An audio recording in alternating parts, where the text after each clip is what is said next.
तो hello guys. आज हम बात करेंगे C2C advanced system limited IPO के बारे में।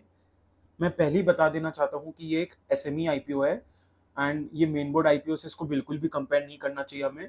एसएमई आईपीओ में बहुत ज़्यादा रिस्क होता है मेन बोर्ड आईपीओ से, तो जो लोग की रिस्क एपेटाइट मैच करती है एसएमई आईपीओ के लिए उन्हें ही इसमें इन्वेस्ट करना चाहिए।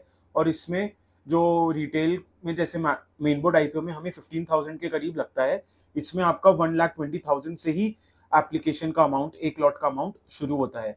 इसमें रिस्क एपेटाइट भी जिन लोग का ज़्यादा है उन्हें ही अप्लाई करनी चाहिए, क्योंकि इसमें लिक्विडिटी भी कम रहती है एंड ये ऐसे कंपनियां लाती है जो स्मॉल एंड मीडियम एंटरप्राइज से बिलोंग करती है, ना कि कोई लार्ज कैप है। और इनका इशू साइज भी अगर हम देखेंगे तो रिलेटिवली मेन बोर्ड आईपीओ से बहुत कम होता है। तो आइए इसके बारे में हम डिस्कस करते हैं।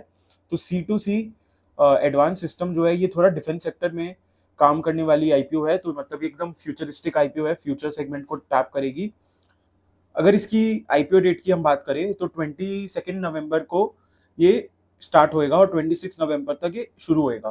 प्राइस बैंड 214 से लेकर 226 पर शेयर ही है और हमें 226 के प्राइस पर लगाना है। एक लॉट में 600 शेयर होएगा, तो वही आपका करीब 1,35,000 1,36,000 के करीब आपका एक लॉट पड़ेगा। और टोटल इशू साइज 99.07 CR है। और एक अच्छी बात इसमें यही है कि ये टोटल पूरा फ्रेश इशू है, तो ये एक बहुत एडवांटेज सिचुएशन है हमारे लिए कि पूरा कंपनी में पैसा जाएगा, ना कि इसके प्रमोटर के पास। अगर हम इसके बेसिस ऑफ अलॉटमेंट की बात करें, जिस दिन अलॉटमेंट निकलेगा वो 27 नवंबर है, रिफंड उसके अगले दिन 28 नवंबर, और लिस्टिंग डेट 29 नवंबर में हो जाएगी। तो ये देखिए, रिटेल में मिनिमम आपका 1,35,600 लगेगा। और अगर हम इसके प्रपोर्शन की बात करें तो QIB को 50% ऑफ द टोटल इशू दिया गया है, रिटेल को 35% एंड HNI को 15% दिया गया है। अगर हमें C2C एडवांस सिस्टम्स के बारे में थोड़ी और जानकारी चाहिए तो हम यहाँ देख सकते हैं कि ये डिफेंस प्रोडक्ट डेवलप करती है इंडिजिनियसली, मतलब घर में ही, और support AI/ML based data analytics use करती है। माने artificial intelligence and machine learning के बेसिस पे ये डेटा एनालिटिक्स भी करती है। मतलब एक काफी एक ऐसी सेगमेंट में जिसमें अभी कंपनियां काफी आ रही है। इसमें इसके मेरे ख्याल से एक कॉम्पिटिटर है पारस डिफेंस। पारस डिफेंस भी यही सेक्टर में है, वो बस थोड़ा ड्रोन में काम करता है।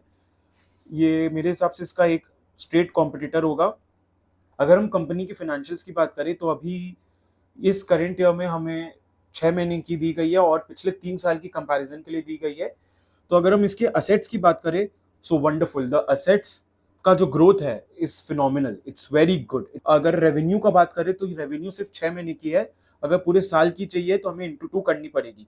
तो अप्रोक्सीमेटली 8,600 8,700 का ग्रोथ आएगा, विच इज फैंटास्टिक। 100-120% का ग्रोथ है, विच इज फैंटास्टिक।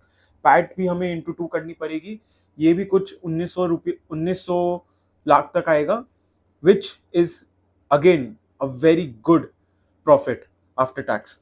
ये भी बहुत अच्छी ग्रोथ दिखा रही है हमें, नेटवर्थ भी अच्छे से ग्रो हो रही है, टोटल बोरोइंग भी हालांकि ग्रो हुई है। अगर हम की परफॉर्मेंस इंडिकेटर की बात करें तो debt to equity is only 0.15, return on net worth is 11.29, price to book value बहुत अच्छी है 3.62, पैट मार्जिन भी बहुत अच्छे हैं एंड डेट टू इक्विटी तो अच्छा ही है, बहुत अच्छा डेट टू इक्विटी है, बहुत अच्छे से फाइनेंशियली साउंड कंपनी लग रही है। अगर ईपीएस की बात करें तो 11.69 का पोस्ट आईपीओ का ईपीएस होएगा and PE is very reasonable, 19.33 का पीई है। मुझे जो ध्यान में मेरे, जो इसकी कॉम्पिटिटर है पारस डिफेंस, उसका 107 109 का पीई है। तो आप सोचिए कितना बड़ा डिफरेंस है, 5 टाइम्स 6 टाइम्स का डिफरेंस है मोटा मोटी। सो पीई बहुत अच्छे से इन्होंने रीजनेबल प्राइस पर लाई है। अगर ऑब्जेक्टिव्स देखें हम इशू का, तो कि इशू किस चीज के लिए लिया है, तो एक कैपिटल एक्सपेंडिचर का परचेजेस भी लिया है, प्लस उन्हें लगता है न्यू प्रेमाइसेस चाहिए होगा अपना मैन्युफैक्चरिंग के लिए बैंगलोर और दुबई में, उसको फंड करने के लिए, ऑब्वियसली वर्किंग कैपिटल को फंड करने के लिए भी ली गई है, और थोड़े जनरल कॉर्पोरेट पर्पसेस के लिए भी ली गई है। तो ओवरऑल अच्छा केपेक्स पे लगाने के लिए पूरा ऑब्जेक्टिव है इस इशू का। तो अगर अब मेरी माने तो इसमें अगर जो रिस्क एपेटाइट जिसका मैच करता है, क्योंकि आप देखिए ये लिक्विडिटी कम रहेगी इस टाइप ऑफ आईपीओ में। एक और बात होती है कि जो 600 शेयर होंगे एक लॉट में, तो आप इसका पार्ट शेयर नहीं बेच सकते। अगर आपको मार्केट सेकेंडरी मार्केट में बेचनी होगी शेयर तो आप उसको 600 शेयर बेच सकते हैं, या तो कोई शेयर नहीं बेच सकते। अगर आप सोचेंगे कि 200 शेयर बेच दे, 300 शेयर बेच दे, 400 शेयर बेच दे, इट वोंट बी पॉसिबल, ये अलाउ नहीं होता है। और अगर अब अभी हम इसकी जीएमपी की बात करें, तो जीएमपी ऑलमोस्ट 100% चल रही है। तो सेबी के न्यू नॉर्म्स के अकॉर्डिंग कोई भी एसएमई आईपीओ 90% के ऊपर से जीएमपी पे लिस्ट नहीं हो सकता है, तो हमें 90% ही कंसिडर करनी चाहिए। वैसे चल रहा है 100%, लेकिन 90% ही हमें कंसिडर करनी चाहिए, which is very good GMP. So अगर जिसका भी रिस्क एपेटाइट मैच करता है, जो भी स्मॉल एंड मीडियम एंटरप्राइजेस के आईपीओ में लगाने में कंफर्टेबल है, उसे डेफिनेटली आईपीओ में लगानी चाहिए। Thank you.